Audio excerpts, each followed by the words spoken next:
Hi there, it's Bradley Knight here. I'm very, very, very, very pleased to welcome back Vin James for a very unscripted, informal conversation.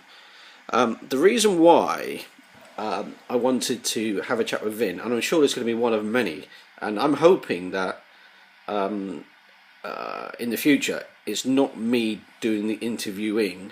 Other people will be doing them, and we can be posting them through Fabrice's channel. And I know there's another channel as well where people are posting stuff.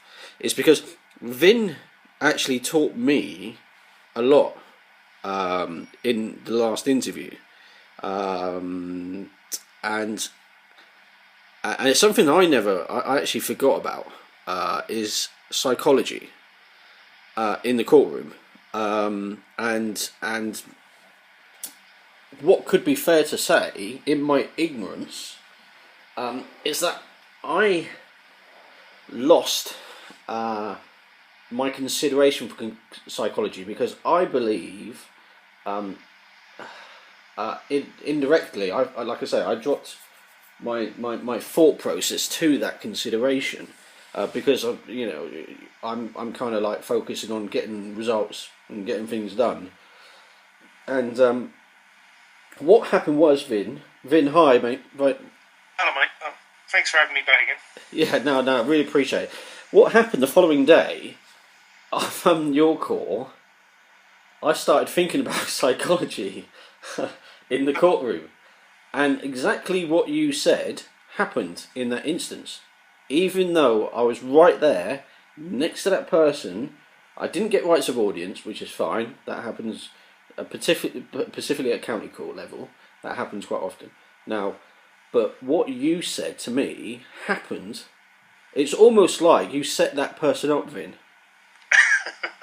It was seriously. I'm not joking. I was saying words. I was saying, focus on me, focus on me. Don't worry about what's going on over there, because I knew what they were going to say. Or, well, I didn't know what they were going to say verbatim, but I knew the angle they were going down. Yeah. But they couldn't repeat my words that were very limited in the courtroom. So if we can kick off with that, and also anything else you want to really talk about, because Dean's not here, which is probably a good thing in some respects. It just gives us an opportunity to try and chew the fat, I suppose, because you have definitely developed in your understanding of the courtroom, which is extremely stressful, which I think will also lead on to pre-preparation as well, because if you get what you believe they're possibly going to think or say, you'll be able to get your prep done better. So I think you're on the money.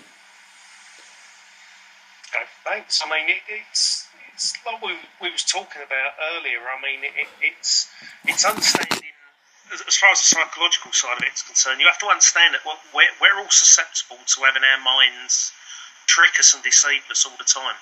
And on a daily basis, it generally does do that. That is generally how we look at the world. We impose our beliefs on the world around us. It doesn't work the other way around as such, you know. And what happens is that people won't let their opinions and their views of the world conform to the facts in front of them. They'll try and make the facts fit a predetermined opinion they already have of it. And add that in with a load of legal training. Say you're on the other side of the fence and you're a lawyer or you're a judge or something like that. That's the view of the world you've been given. That's what you've been given to believe. That's what you generally experience in court because that's what you're told you're going to say. And that's your view on the world. And like what we was going back to with when you're trying to help people and stuff, and you're saying to them right now, repeat after me, especially if you can't have rights of audience and speak for them in court. They do that. They sort of freeze up. It's a form of the bystander effect. There must be some sort of I'm sure there must be some sort of psychological study that's been done into this, why people act this way and what they call it. But it's the thing that they're not thinking anymore. They're just trying to repeat or remember stuff, and it's very, very difficult because you've taken away their ability to just actually think about the question that you've given them. When you say to it, it's like when saying to them, the judge has just said that he's independent and free of the state and all this sort of thing. Well, now just ask him this question. What facts have you got to prove that? And who do you represent here? Mm. And they're not actually thinking. They're just trying to repeat what you've just told them. They're not actually thinking about what you've just said to them. Mm. And you could even reword a question like that in your own way if you wanted to, so long as you're basically still getting the same point across. But this is what happens to people in court, and it is because court is a very stressful and frightening experience, and that's what it's kind of like the rabbit in the headlights. Yeah. Do you know, Vin, this is really funny, right? And this is true, right? This story. It may sound so ridiculous, right? This is going back to psychology. Yeah. I remember a guy saying to me, "I'm not guilty, but I must be because I don't. Why would I be here otherwise?" Yeah. No smoke without fire. That's exactly. Yeah. As a woman who wrote a book on this, what was her name? She wrote a book called No Smoke, and it's a very good book about the British legal system and about how basically lots of innocent people get locked up for murder when actually they had nothing to do with it, and they get locked up on the flimsiest of evidence in many cases, and it's quite frightening because when you see just how easily somebody could be stitched up for murder, it could happen to any one of us. You could, there was one case of a chap who got locked up simply because there was a murder that took place a few miles away from him, and what happened was all that was seen in the area, all witnesses could recall seeing was a light-coloured car or a white car. The police searched around the area, found his house. He had a silver car sitting in the driveway, and they said, close enough, that'll do. Knocked on his house, decided to make the facts fit the opinion that he did it. Because he worked in a factory, there were knives used that were similar to the knife that was supposedly used in this attack, in this particular murder. That was good enough for them. So they went about doing an investigation around the predetermination. He was guilty. We're going to make whatever we can fit that opinion, and we're going to convict him based on that. And that was basically all he got convicted on, was the fact that he had a very similar car and he worked in a factory that just happened to use knives similar to a knife that was used in a so-called attack. And it turns out that these particular knives were found in a 70-mile radius around that area in just about every factory and bloody warehouse around the place. That's the thing. That's basically what we're saying. People actually believe that they're actually guilty because these people must be knocking on a door for a reason. That's it. Yeah.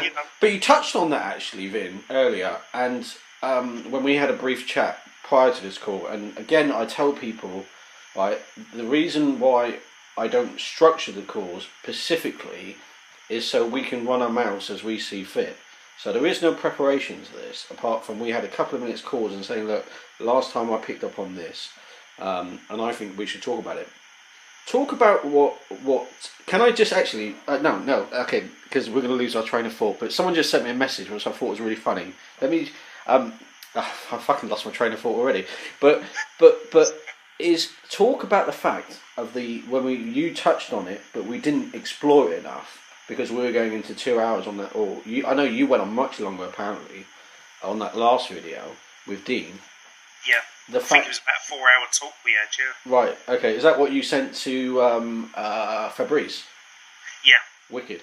Right. Yeah, I sent you a copy, and Yeah, I couldn't open it, but anyway, that's by the by. But is the fact the ticket? Can you talk about that? Because what we didn't explain it, and I apologise to people because you were making a very, very good point about the ticket and interpretation of disclosure. Yeah. The thing is with disclosure, whatever it might mean legally to these people, to a bunch of lawyers, might mean something completely different to what you're looking for. So when you do actually ask for disclosure, I wouldn't look at it in terms of you want disclosure as the legal rules say. You want disclosure as in what makes sense to you. You want information and knowledge put in front of you that actually answers all the questions that you would otherwise have. But you've got to understand the questions you're asking, and the truth is you've got to know the answers to many of these questions. such as, when you're asking for facts proving that an act applies to you, you've got to know the elements regarding that and the facts that come with it. You've got. Would you mind just discussing that with me, so we can try and help people out? So, basically, what it comes down to is you never ask a bureaucrat a question you don't already know the answer to. Yeah. So basically, what you're saying is, which I wholly agree with, is the ticket is not disclosure. The fact you may have been doing these things that they say you'll be doing, what is the construct? And you use the word elements. Same difference. What is the elements behind that? Well, the elements is what you're getting to when you basically deconstruct something or you reverse engineer it. You're trying to get into the mechanics of what they're actually accused of. Exactly. So obviously, when they're it's called reductionism. Reductionism. That's the philosophical form of it. It's called reductionism. It's breaking like a machine down to its constituent parts, so you can see all the parts that are in that machine, and then you work out how they go together and what moves what, and then you'll see as a whole how that entire machine operates. So that's what. So basically, right, the fact that you may have been speeding or may not have been speeding is by the by. That's right. Yeah, the fact that an act or an event actually took place doesn't mean anything in and of itself, other than it occurred. It happened.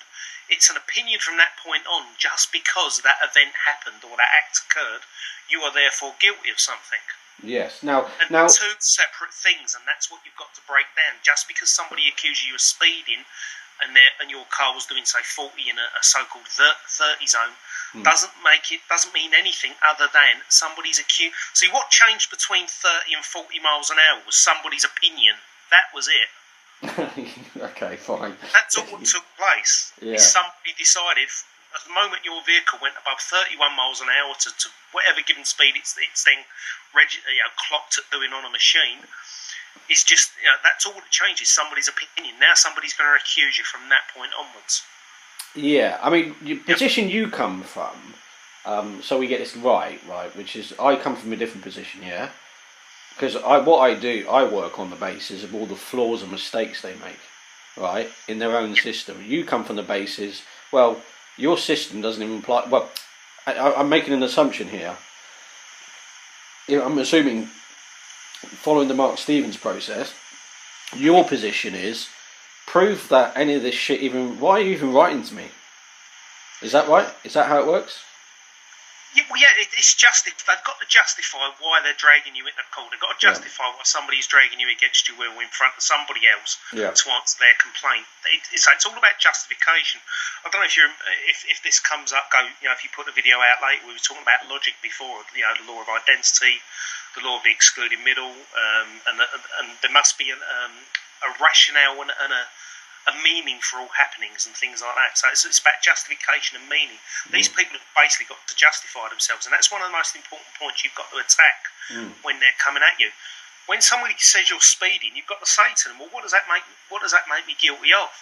And I've had them say this to me in court, well, speeding makes you guilty of speeding. Now that itself is absolutely irrational. You cannot define something by itself. It's the same as saying a cat's a cat because it's a cat. Yeah, exactly. No, it's not. That doesn't tell you what a cat is, does it? And that's the same thing with speeding. When they accuse you of speeding, well, what does speeding make you guilty of? How would you describe a cat? It's a mammalian that fits into its own categorization of phenotype and skeletal type and stuff. Fuck me, man. We definitely don't want to be advising people going down that sort of route. But okay, fine. But what the point being, I think you're saying, is all it's not as it seems, and essentially, I'm going to use the word deconstruct because I'm being a lazy fucker, but basically is work it backwards logically, right? What are they saying? How are they saying it? And the application and the construct to that situation, because I assure you, these people are very lazy people who are making these accusations. Yeah. Oh yeah, it's very superficial what they're accusing you of, and it doesn't get any more superficial than that. It's just It's just an accusation at that point. And what it is, the way I've put it before, it's like somebody accusing you of stealing their car, and then you just simply coming back at them and saying, "Well, okay, what was the make, model, and colour of this car?" Then they say, "We ain't got to show you that." That's a great example, actually, because funny enough, I had okay. What you're saying is right, but like I say, I work from a different construct. I remember once a police officer saying, "I remember that day very, very well." Right? This is on cross-examination. It's so funny, and and I said, "Okay, that's great because we don't quite remember." Right? This is what I said, and I said, "What colour was the car?" And he said, "Silver." I said, "Did it have blacked out windows?" He said, "I can't remember." You did just say you remembered it very, very well. So yeah, exactly. It's deconstructing, and this is what I like about what you were saying the other day, is the psychology. Don't worry about whether or not they're right, that you actually did do these things on this time. Look at the psychology of how you can reduce your liability, if you want to call it that. Yeah. I've had loads of funny fucking cross-examinations that are hilarious, but anyway. But that's by the by. But Vin, okay, carry on, mate.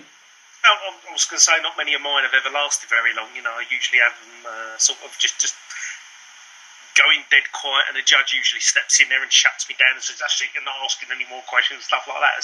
That's usually what I'll get when I get them under cross-examination. But yeah, the point we was making is about, you know, when you're being accused of something, it's especially when it's a statutory offence. It's anything that they're bringing against you where they're claiming you broke the statute.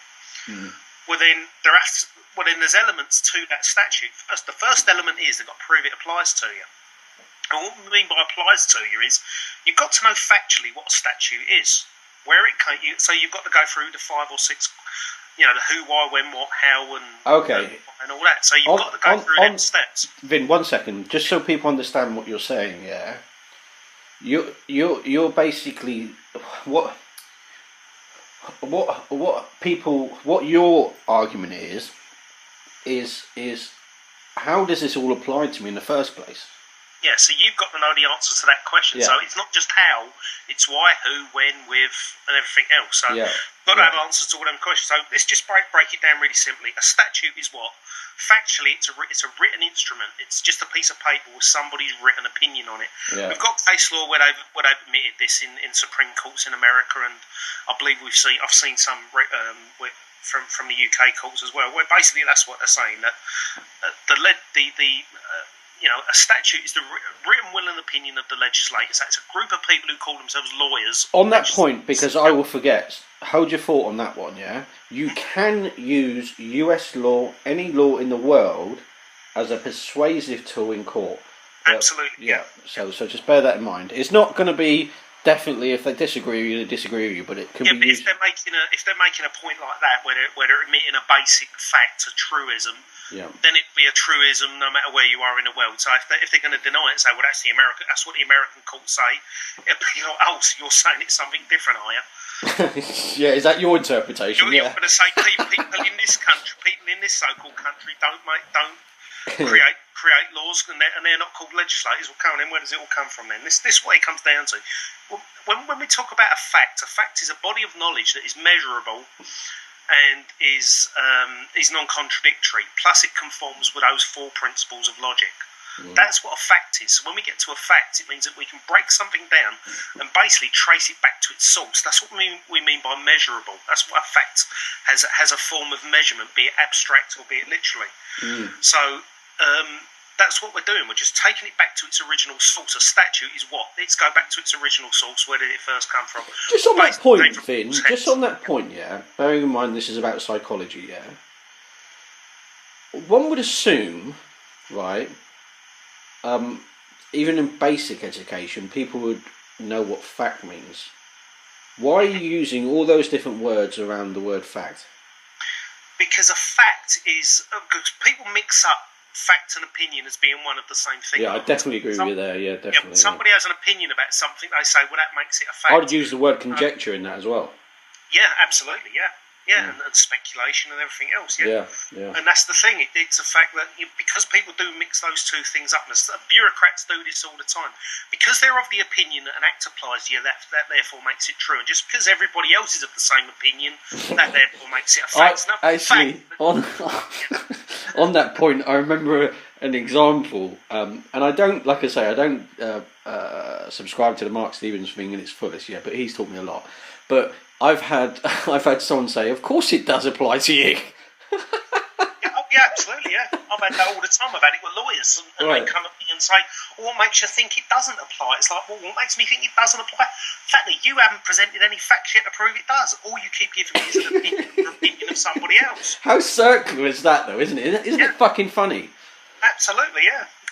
But that's what you're chatting. That's why you've got to know the answer to that question before you ask these questions of the bureaucrats. Because if you don't already know the answer, there's a chance that you can be tricked into believing something's true. Vin, can you just carry on talking a sec? I've got to take this call. Just carry on talking, Blake. No, 1 second. Okay. So yeah, I mean, what it is obviously when we're breaking these things down, that's what we're getting to, the crux, the fact, the actual facts of what we're really dealing with. So, what factually is a statute? Well, it's a written instrument. It's written by it's as we've just discussed. It's the written will and opinion of the legislator. So it's somebody else's written will and opinion. That's all we're dealing with. Okay. Now I'm back now. I'm really sorry about that. Okay. No, that's all right. It's a bit rude. So so you've got to go from somebody's opinion and will and wants and needs to them putting that again to them somehow creating an obligation or making it making it bound on you in some form. So how are they going to do that? Well, the way they do it is they don't mix their words with this stuff. They force it on you. They use force. So basically, they're using coercion and violence. Well, what they do... somebody else's arbitrary whims, wants and opinions being forced against you using coercion and violence. That's it. That's all the statute or a law, if you want to call it that, actually is. That's all we're really dealing with. Now, they'll claim it's not arbitrary. No, there are facts proving it applies to you, and we can prove those facts have validity to them. Yeah, really, here we go then. Well, and this is where you get into the boxing contest with them. So. I mean, if you put it in this layman term, because obviously you've been doing this for a long time now, right? Is if you look at it as a contract, the contract has not even started yet. But if you enter a meeting and everybody's assuming the contract started, like they assume, it is effectively you're going to think, what's going on here? But what people need to get in their head is the contract hasn't started. In that arena, you need to know why the fuck you're there. Exactly, yeah. And see, and it all comes back again to them showing they have grounds and a justification for doing that, for forcing you to be there against your will. I mean, how can somebody be independent when they're forcing you to be there? Okay, talk about the parties in the courtroom, Vin, because you'll probably explain it in a more in a different language that I would explain it. Let's use this as an example, you're going in for a speeding offence. Just use that because you mentioned that earlier. Mm-hmm. Who are the parties in the courtroom and who are they paid by? Well, the party would be the one who's actually prosecuting you, the one who's actually, it's called a prosecutor, the accuser at this point, or the one making the allegation. They're synonymous terms anyway, pretty much, but your accuser is usually what's called in this part of the world the CPS, the Crown Prosecution Service. That's who they're basically paid by. That's who they're funded by. They're funded by taxes that are stolen from us. The judge is pretty much working for the same boss as well. They're obviously working for the Crown, or even if they're magistrates and they're claiming we don't take a wage from the Crown, they're still swearing an oath of allegiance to them. And I'm not getting into all this free man on the land stuff where they say, well, you put them on their oath and all this crap. No, all that oath actually proves is that that's where their loyalty lies. That's the person they're looking after. So how can they be independent still? Because that's who they're claiming. It's the Crown who says that they can. The Crown. It's a group of people. It's called a Crown. Let's get that out of the way. The Crown is basically a group of people who call themselves such. Okay. So so basically, there's two parties there. Whilst let's just use magistrates as an example. Yeah.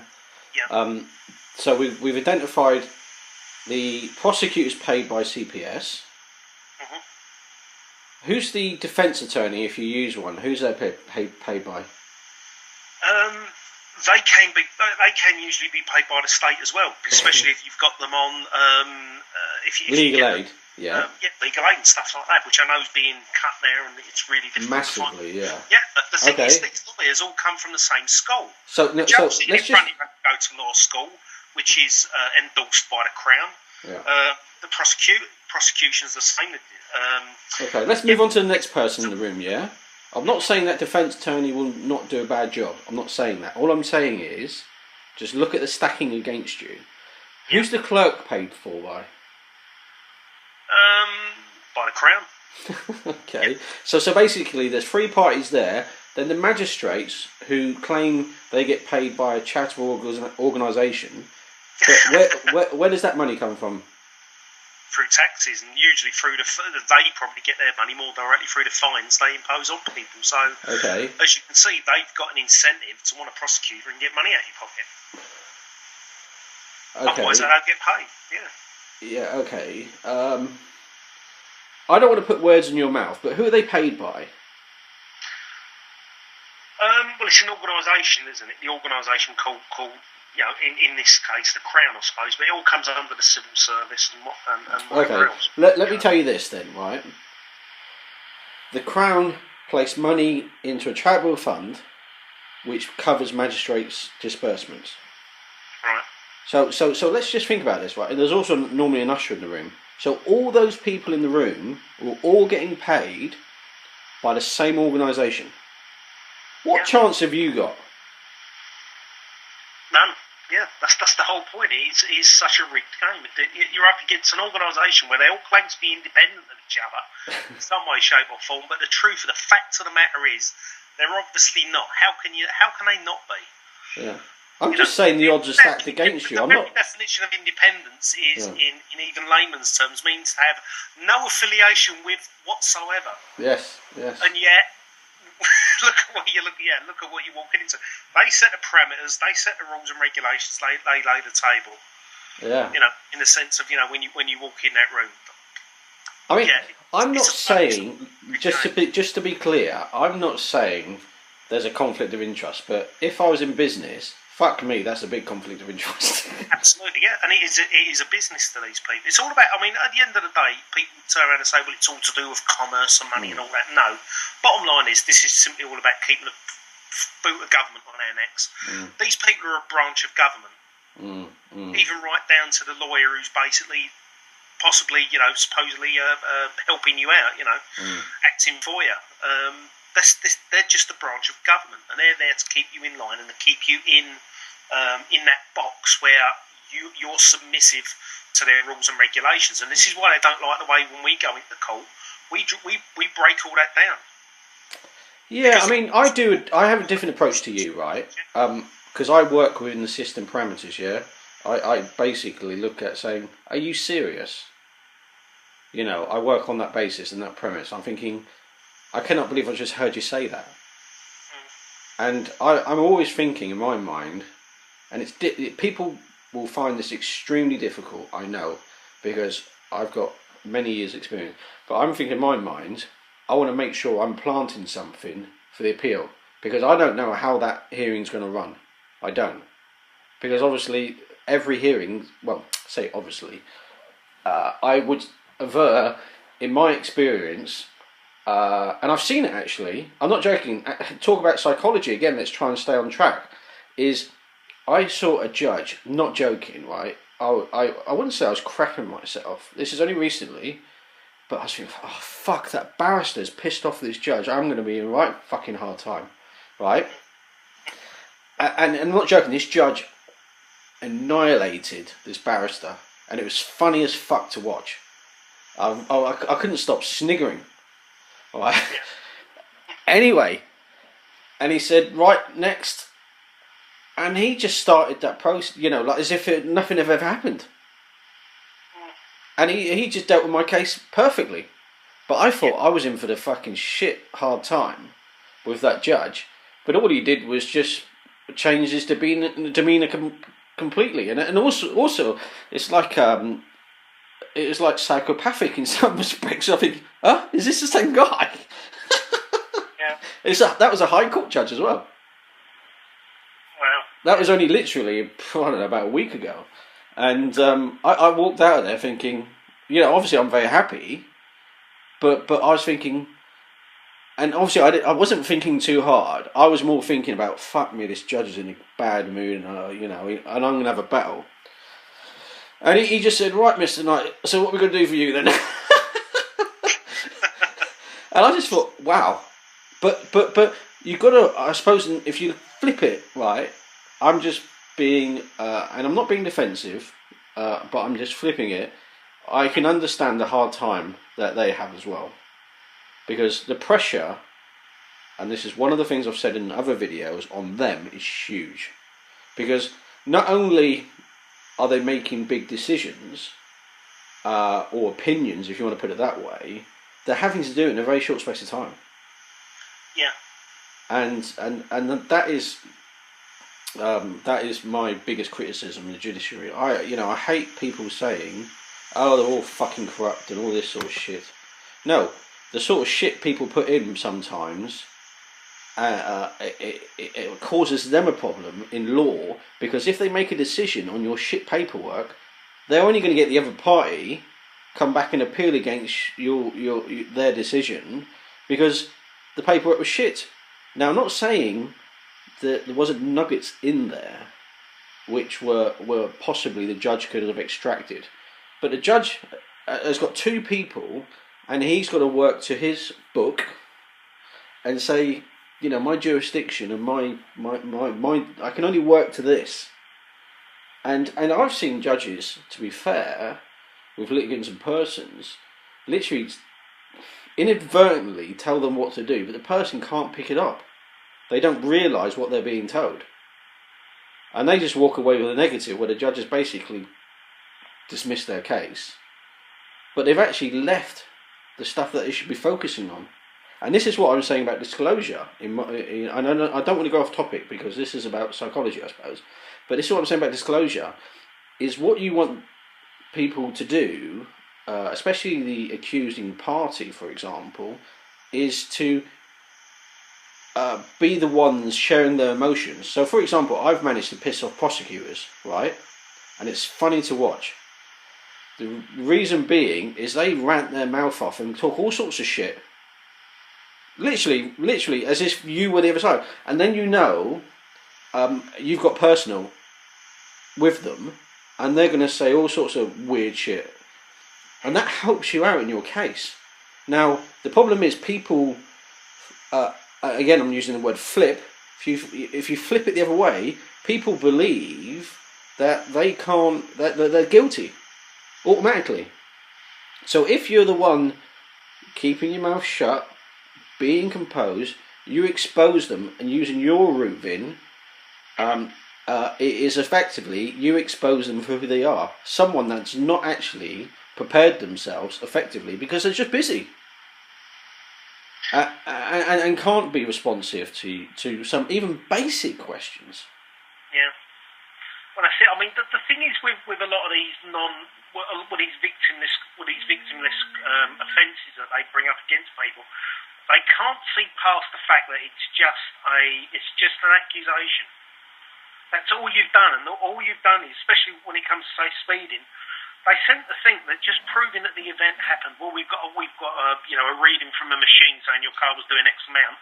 Then we've got a piece of paper saying that now you can't drive at that given speed. They seem to think just proving that is good enough. That proves the event happened. Causation equals what's the word for it? Causation equals equals the event itself, sort of thing. I can't think of the bloody name of it now. Anyway, there's another word for it he used. But basically, I seem to think. I'm sure it's elaborate. Yeah. Well, I'll come up with it in another talk. But like I say, it's the fact that they seem to think, well, just proving that event happened is good enough, and therefore that's all they need to prove. And it's like no, all you've proven is that vehicle was doing X amount of miles an hour. That's a fact. Whoa. Stop. You've made an error there. They've proven nothing. Well, no. If your car was caught on a machine that's measured it accurately, even if it was slightly out, they've measured your vehicle doing X amount of miles an hour. Now, if that machine's working correctly and everything else, it's a fact your car was travelling at that given speed. And if you was the one operating that vehicle at the time, you was the one driving it. No. The fact that they've got this something who's done something. Yeah. In that instance, how do you know even the machine's been calibrated?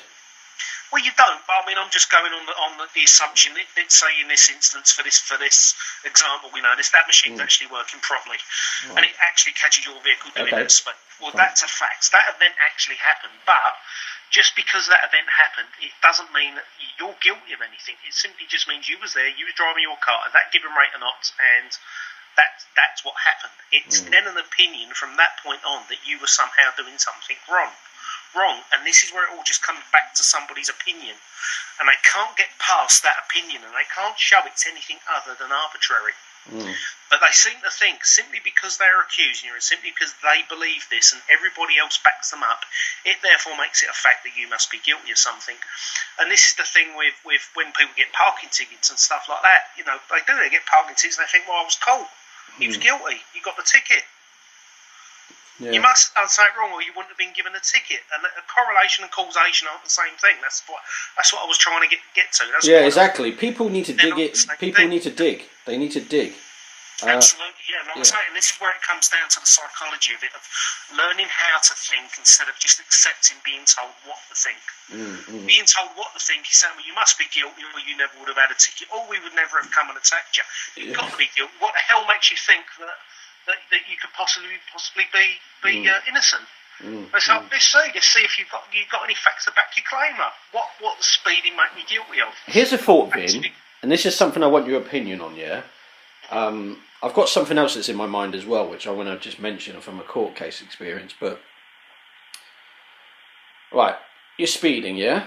Let's just say you're bang to rights. You're speeding, doing 100 on the motorway. Okay, yeah. Yeah. So you're doing that. You're doing 100, whatever. You get pulled over, and the cop says, "Look, I'll let you off on this occasion." Yeah.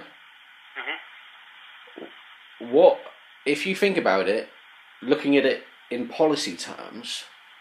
There's a guy that he pulls over shortly afterwards who's doing 80 or 90, say, for example, and he says, actually, he doesn't say actually, he automatically, he's in ticket mode.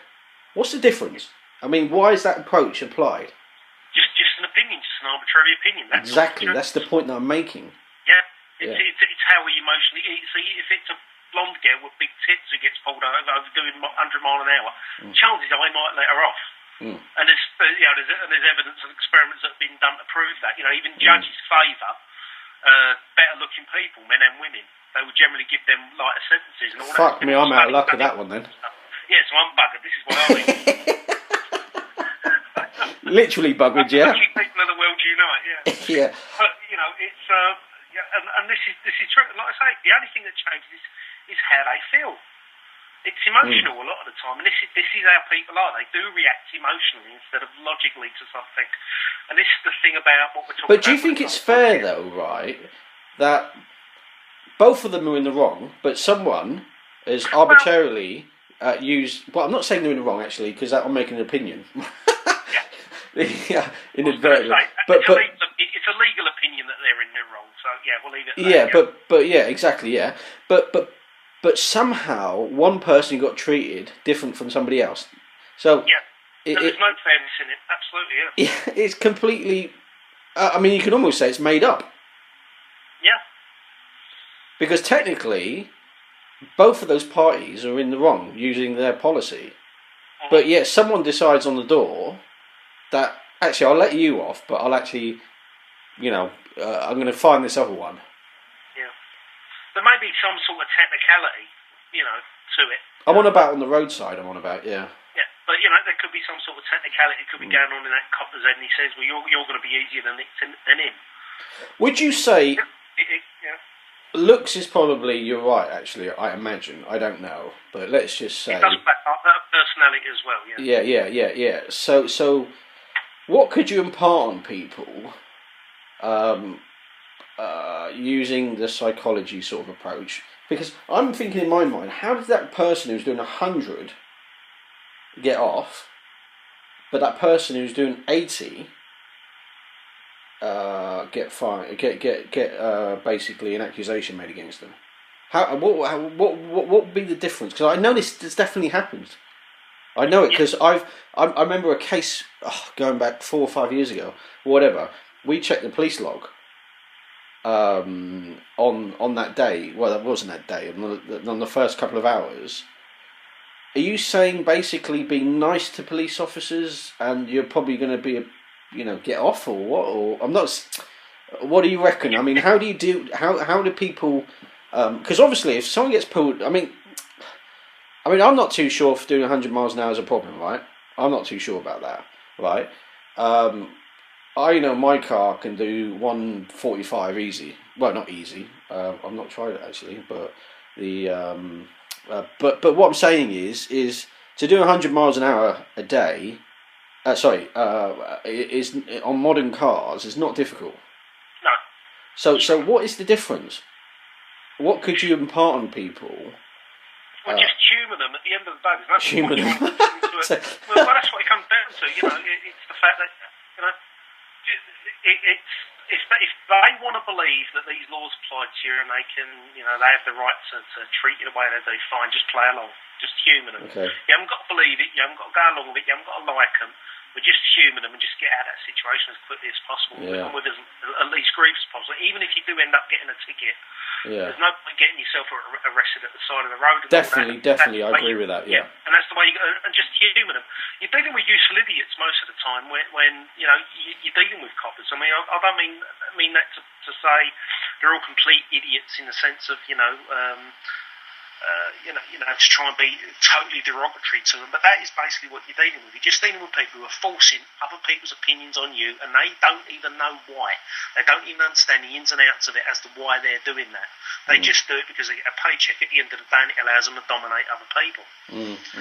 So that's what you're dealing with. You're just dealing with a useful idiot in that sense. There's no point trying to have a conversation with them. If they knock on your door and they appear to be quite friendly and chatty, try and reciprocate if you can. And try and be as friendly as possible, and don't try. But it just depends on your personality type. Some people have got that gift of the gab where they can talk the way out or something like that. A lot of people can't, and this is the thing with what we're trying to show people with how they handle themselves in court. There are some people who are gifted at really putting themselves across well in court, and they can get off, and it could be nothing to do with them using any of these techniques that we show people. In terms of using Socratic questioning and stuff like that. But some people can pull it off and some people can't. And what we're trying to show people is for the ones who can't, the ones who haven't got that personality, the one that hasn't got that X factor, if you like.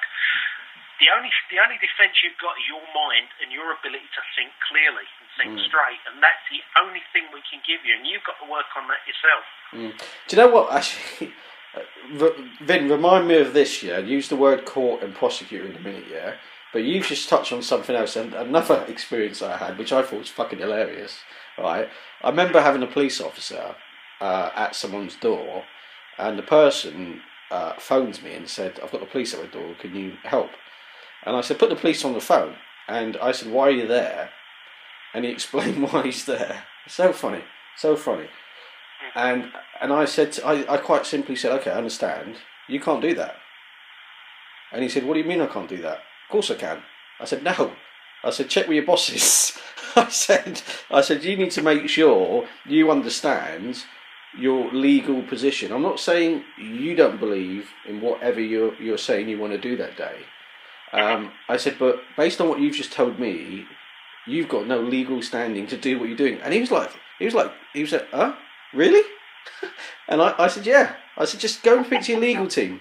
And he went away and he wasn't happy, but he said to the lady at the door, I'll come back."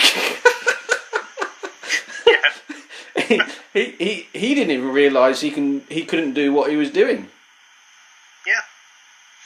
And that's the thing, that they just do as they're told, they don't question it. So what I'm saying is the presumption or the assumption, like even I or you make or they make, is not always the narrative or the right. Absolutely, and you can be as sincere about anything, about any given subject. I mean, even the people who come into this movement, these gurus, if you like, they're totally sincere about what they believe is true. But sincerity isn't a virtue. You've either you're either speaking the truth or you're not. You know, there's no middle ground here. And I don't care how compassionate you might be or how stuck in your beliefs you think you are, and how deeply you believe you're right. You're either right or you're not. Okay, listen, before I forget, right, let me tell you about a court case. This is a magistrate's court, actually. Again, a funny experience, but I remember just asking questions to the prosecutor, and I always directed at the prosecutor, and I was asking some questions, and he said, he was looking for his paperwork, he said, I can't give you that answer. I said, okay, fine, so we can't answer that question. Anyway, so this is lukewarm at this point, yeah? And I started asking him another question, right? Left it at that, right? And he said, he was getting a bit fidgety at this point, and he said, "What do you mean?" I said, "Exactly what I said. Just can you answer the question?" And he said, "I can't answer that question." And then I stopped, and then he started talking over me. Well, he didn't talk over me. He started talking, which was great. And I said, okay, can you answer this? And he said, I can't answer that question. And then basically I did it again. Only did it two at a time, yeah? Because you know how difficult in court to get questions answered. And then he said, I haven't got the information. I think he started changing his language, yeah, on purpose, because he knew the route that I was going down, I believe, by this stage. And he was going, and basically, and I stopped again, and I let him talk. And I said, okay, fine. Have you got what you've just said there? Have you got anything to back that up? And he's going, shuffling through his paper. He's doing shuffling on purpose because he didn't have the answer. And then he goes. Then he starts looking to the judge. He said, "Can you get this man to stop asking me frivolous questions?" And I just said, "Look, Judge, these are reasonable questions. Can you tell me which ones of these are not reasonable?" How does he know they're frivolous? If they were frivolous, he'd have an answer either. Exactly. Yeah. And then the problem then in that situation is the judge was on the spot, because I'm saying to the judge then, "Can you tell me which ones are frivolous? And I'll take them off the list." See, this is why I like to start. You usually stick to just yes or no answers. No, you don't. You don't. You want them to talk. That's the thing. Yeah, but after you've got them answering yes or no to certain questions, then you can put them on the spot. I see what you're saying. You want to tease them into a position that your questions are going to be friendly. Let them take a position themselves. Like when they say, "Can you confirm that you have evidence to prove that the prosecution has evidence to prove the court has jurisdiction?" They'll go, "Yes, great, okay. Now show me what it is." And then let them talk. Then let them out front. But the point is that they've now taken a position where they claim they have evidence, they claim they have facts. Bang! Now get them to explain themselves. Then I'd love to. That's a clanger. That is. Yeah. That is that nails it. But I can't. I'd love to hear some audio where that's happened, because the problem is I imagine, I don't know, they would say yes, of course we have jurisdiction. Yeah, the judges do. Yeah, I've had them come at me saying, "Well, we have inherent jurisdiction and all that." I say, "Well, can you tell me now? Do you believe that you have unlimited jurisdiction then?" And I don't know what to say to that. So, what do you mean by unlimited? It means that are you telling me that you have unlimited jurisdiction? You can claim jurisdiction over whatever you like. I did have something along that lines. Last week. I've turned around and said, "Well, no." It's like, right, so you admit then that there's limits on your jurisdiction. Yes, great. What are those limits then? Do you know what happened, actually? The limit is there has to be a valid case in front of them. There you go. That's your limit. What's the... Vin, I don't know the answer to this. Right? It's the first time I've heard that word mentioned in court for me. It happened last week, where the High Court said to and they actually used that word, "I have unlimited jurisdiction," right? this is not a defence case like with government or anything like that. This is where two parties were against each other. Yeah. The thing that intrigued me about that, and I wrote it down in my book, so I need to investigate it, right? And I've never, ever, ever heard it mentioned before in court. Never, ever. Is what does unlimited jurisdiction mean? And, okay, if you think about it then, does that mean if you've got unlimited jurisdiction, does that mean, why do we have different high courts? That's what I can't figure out. That's what I walked away thinking. Well, why have we... Well, unlimited jurisdiction means that they can have the ability to listen to a complaint or a charge or some sort of case being brought before them, and it simply means that they have the unlimited power to take control of somebody else's life, liberty, and property. And that's what I mean by unlimited. And of course, that descends into tyranny. If you've got unlimited jurisdiction, anybody can be accused of anything. There hasn't got to be anything to back that accusation up, and that's it. An accusation is good enough. Okay. I've probably worded it incorrectly. Yeah, right. Here's an example. I was at the High Court Chancery trying to get an injunction. Injunction? Was it injunction? To do something. Can't remember what it was. It was something. It may not have been injunction. It was something, right? And they said we don't have jurisdiction. This was Chancery. So all I did was went round to the High Court and got what I wanted, yeah? But at Chancery they said, specifically the other day, I heard it in court, they said, we have unlimited jurisdiction. So why did that judge say to me, we don't have jurisdiction in that matter? Are these people taking the fucking piss out of us? Yeah, well, the one who was saying he had unlimited jurisdiction was basically talking out of his arse. Right, okay, gotcha. Oh, okay, so he was wrong to say that. Just simply lying. Right, gotcha. Okay, because I walked away thinking... I mean, if they say that, so what facts have you got to prove that? You're telling me you've got no limits at all on what you think you can and can't do? Well, I was thinking more along the lines of not so much that. I was thinking, well, that fucking judge messed me around when he either... Let's just assume that if he did have unlimited jurisdiction... Right? Why did he not grant? I'm sure it may have been an injunction. I can't remember what it was. It was some. Oh yeah. It was an injunction relief order, but about stopping prevention of marketing and sale of someone's house. That was it. And he said to me, "You're in the wrong court." So why did that judge, in that instance, you may not even know the answer because I don't even know. I've not even had a chance to look at it. But basically, that judge sent me off thinking, this is what I think. Oh, you're just going to go away. But all I did was walk around the High Court and went in there.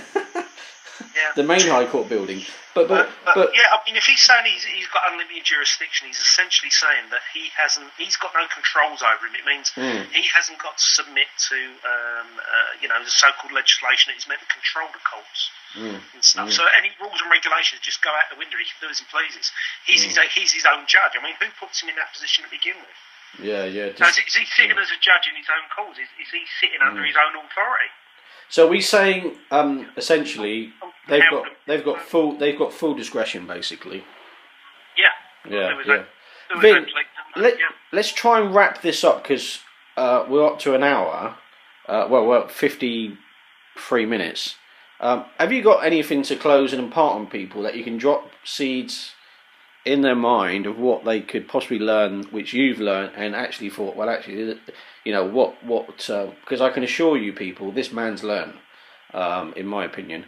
It is to leave them with some parting thoughts, if possible, Vin.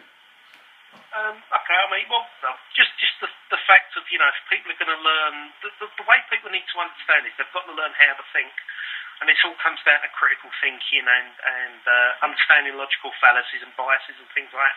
But the most important point that I'll always keep making to people is you've got to understand that you're just as guilty of these things yourself.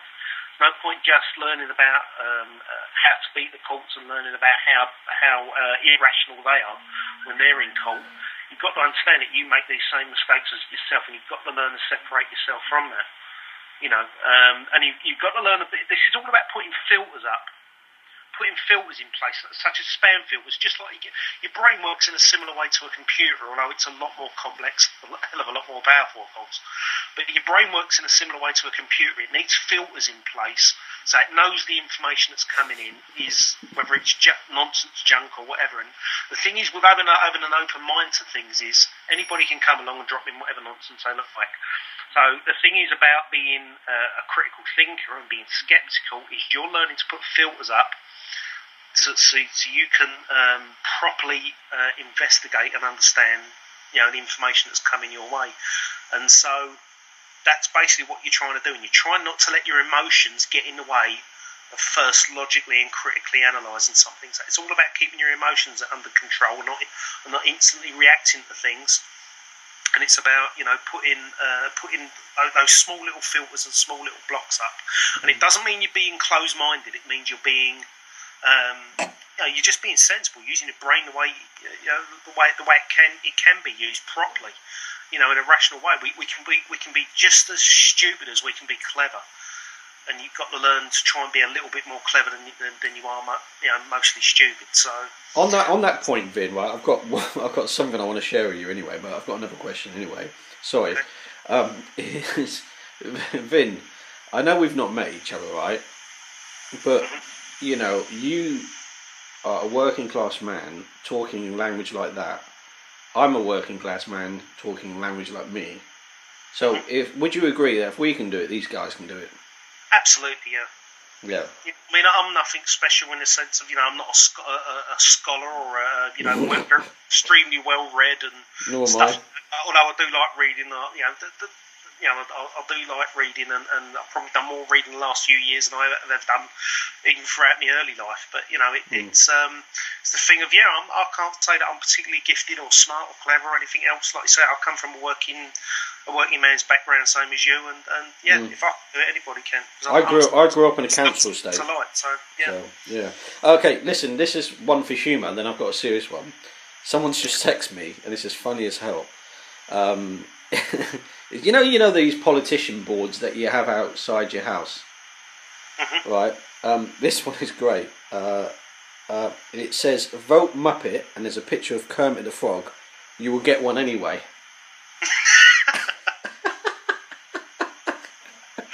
Yeah, that makes sense to me. Oh man, that's great.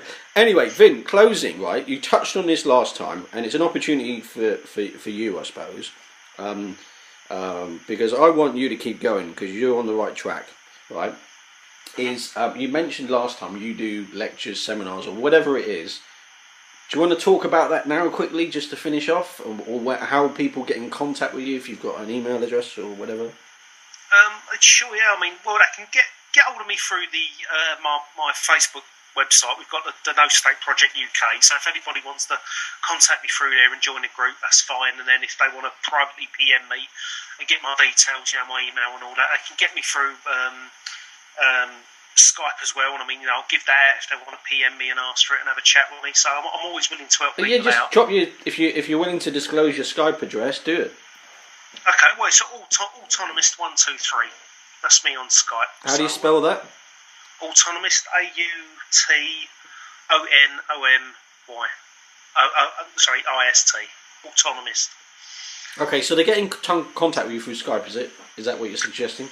Yeah, they can do that. Yeah, can add me as a contact on Skype, and we can. I can do chats. We generally do role plays from the No State Project. So when we get people calling to Mark's show, and when I get back to doing my radio show again, if people want to get back to doing role plays again, but I mean, get in contact with Mark.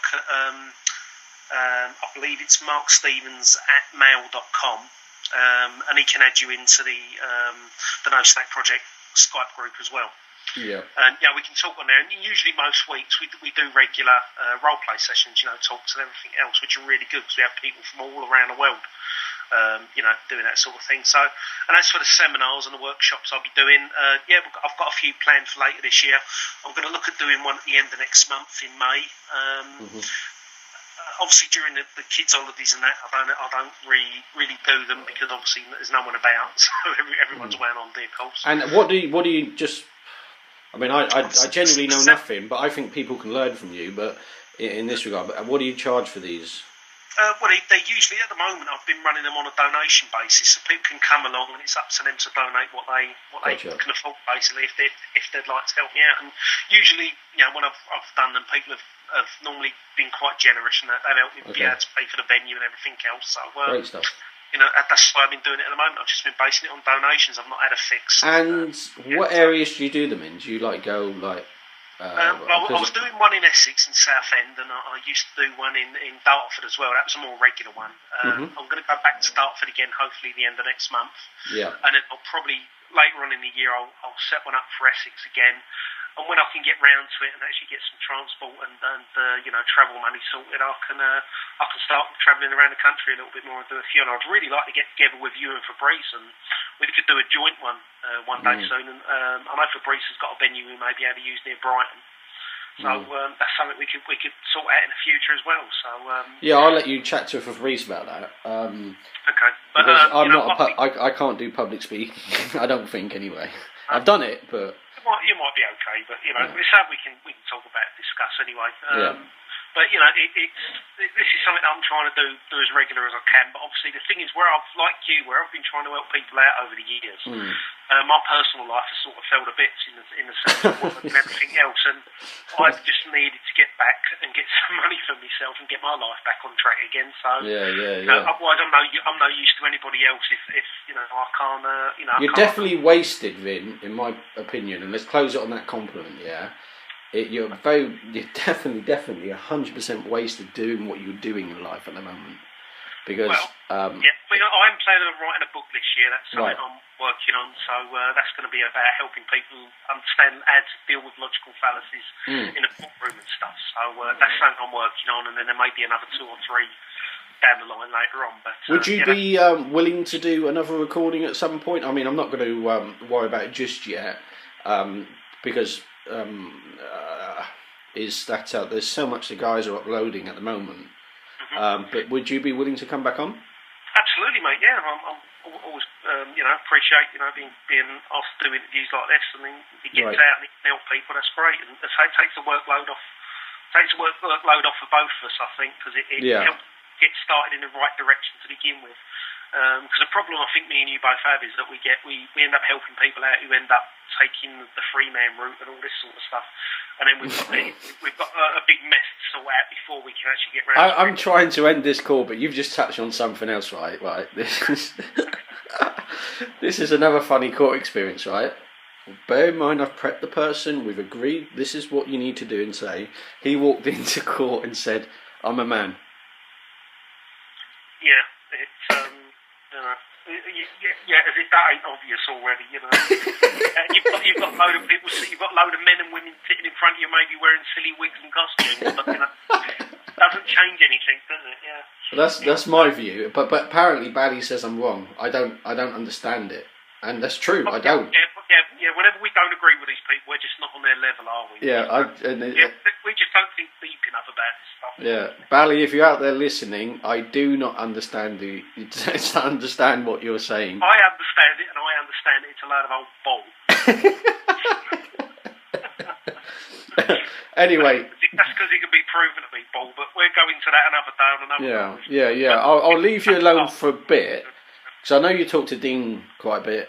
And Dean kind of keeps me in loops of stuff that because you're still learning, I'm still learning, and people need to realise that I'm definitely not a guru. I'm just me, and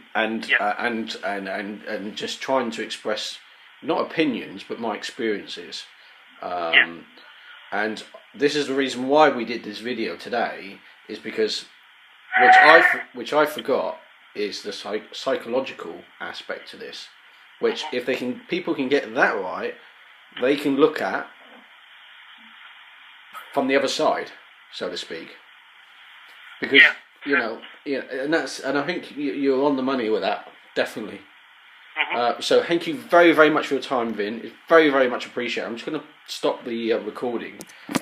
Really, really appreciated, and I'll get the guys to upload this because I think it's going to be great, to be honest, for people to listen to.